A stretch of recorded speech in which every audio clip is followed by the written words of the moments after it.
রাতের বেলা চিন্তা করবা যে আল্লাহ পাক তোমাকে কি জন্য দুনিয়ায় পাঠিয়েছেন। একটু চিন্তা করবা, 1 মিনিট একটু চিন্তা করবা যে তুমি পৃথিবীতে নাই, তুমি পৃথিবীতে নাই, তুমি মারা গেছো। চিন্তা করবা তুমি মারা গেছো। এরপর চিন্তা করবা তুমি যে মারা গেছো পৃথিবীর কারো কোনো সমস্যা হচ্ছে কিনা। তুমি যে মারা গেছো পৃথিবী কি থেমে আছে? তোমার পরিবার থেমে থাকবে? তোমার শিক্ষা, তোমার বন্ধু বান্ধব, তোমার আত্মীয় স্বজন কেউ থেমে থাকবে?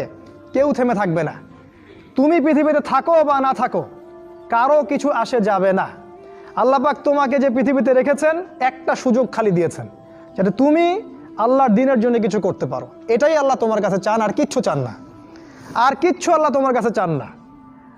আল্লাহ চান তুমি একজন ভালো মানুষ হও, ভালো মুসলিম হও এবং দ্বীনের জন্য কিছু খেদমত করে পৃথিবী থেকে বিদায় নাও। এই দিন তুমি ছাড়াও বিজয়ী হবে ইনশাআল্লাহ। তুমি থাকো বা না থাকো এই দিন কিন্তু বিজয়ী হবেই। হয় তোমাকে নিয়ে